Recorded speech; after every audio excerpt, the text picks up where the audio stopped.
అందరికీ నమస్కారం. రాష్ట్ర ప్రజలకి, శ్రేయోభిలాషులకి, ప్రతి ఒక్కళ్ళకి శ్యామల వైఎస్ఆర్సీపీ పార్టీ కార్యకర్త. ఆమె టికెట్ కోసం ఆశిస్తున్నట్టుంది.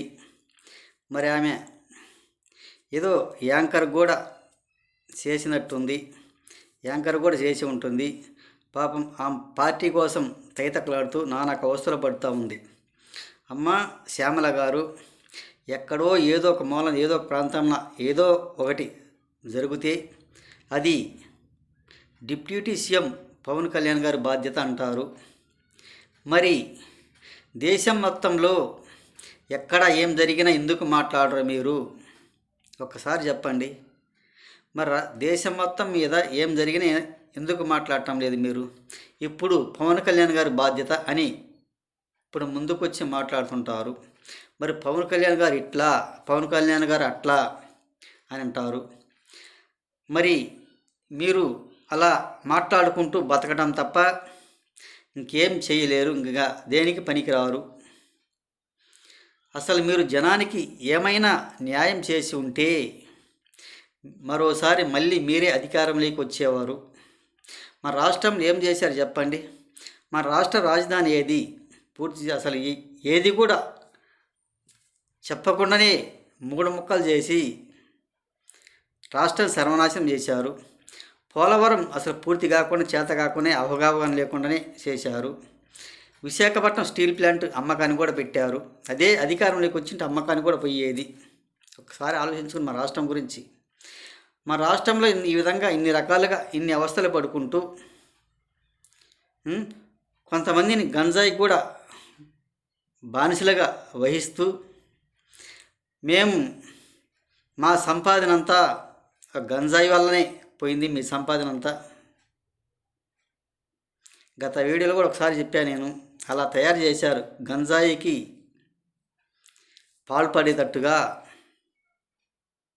ఈ విధంగా చేశారు జనాన్ని కూడా. లేచిన దగ్గర నుంచి డిప్యూటీ సీఎం గారి బాధ్యత వహించాలి అంటారు. మరి లేచిన దగ్గర నుంచి డిప్యూటీ సీఎం బాధ్యత వహించాలనుకున్నప్పుడు ఒకవేళ మీరు గెలవాలి, వైఎస్ఆర్సీపీ పార్టీ అధికారంలోకి రావాలి అని అనుకుంటే అలా మాట్లాడకూడదు. ఏదో తెలియకపోతే తెలిసిన దానిలాగా మాట్లాడుతుంటావు. రాష్ట్రంలో ఏదో ఒక చోట ఆకతాయి వాళ్ళు, ఒక పనికి మాలిన వాళ్ళు, ఒక పేటీఎం బ్యాచ్ వాళ్ళు, అటువంటి వాళ్ళు పనికి మాలిన వాళ్ళు పని బాటలు లేక బజార్లో రోడ్ల మీద తిరుగుతూ ఉంటారు. అయ్యా పవన్ కళ్యాణ్ గారు, ఇటువంటి వాళ్ళు రోడ్ల మీద తిరుగుతున్నారు, అత్యాచారాలు, నేరాలు, ఘోరాలు, మహిళలను లోపరుచుకుంటున్నారు. ఒకసారి మీరు బాధ్యత వహించి న్యాయాన్ని కాపాడండి, న్యాయంగా చూడండి, ఈ అత్యాచారాలు జరగకుండా చూడండి అని చెప్పండి. గౌరవంగా ఉంటుంది.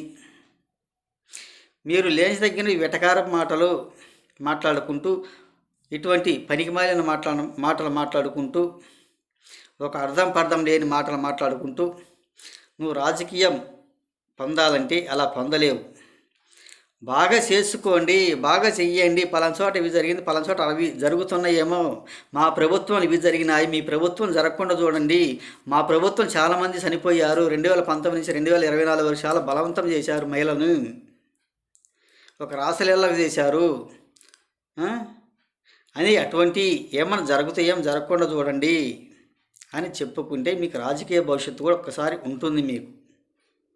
మా రాష్ట్రంలో మీరు ఏం చేయలేదు కాబట్టి సామాన్యంగా రాదు.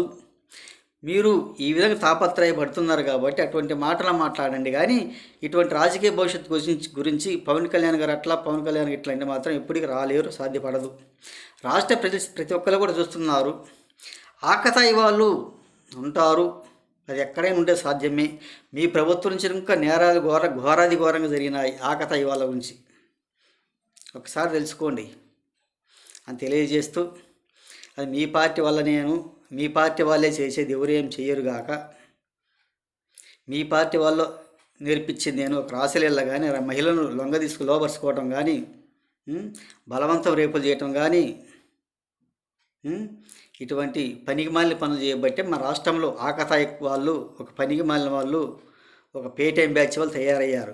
గత ప్రభుత్వాలు ఎప్పుడైనా ఇటువంటి పనులు చేయగలిగారా? చేశారా? చెయ్యలేదు. ఎందుకంటే నేర్పించింది మీ ప్రభుత్వము. ఒక ఎమ్మెల్యేల మీద బాధ్యత అనేది పెట్టలేదు. ఎమ్మెల్యేలను ఘాట్లోకి రప్పించలేదు. ఒక రాశిలేలాగా దేశం మీద వదిలేశారు, రాష్ట్రం మీదకి ఘాటి కట్టేయలేదు వాళ్ళను. అటువంటి పనికిమాలిన ఎమ్మెల్యేలు మీ వైసీపీలో ఉండబట్టి మన రాష్ట్రం భవిష్యత్ నాశనం చేశారు. కొంచెం తెలుసుకోండి, మీకు రాజకీయ భవిష్యత్తు అనేది ఉంటుంది అని తెలియజేస్తూ రాష్ట్ర ప్రజలకి, శ్రేయోభిలాషి ప్రతి ఒక్కళ్ళకి హృదయపూర్వక ధన్యవాదాలు.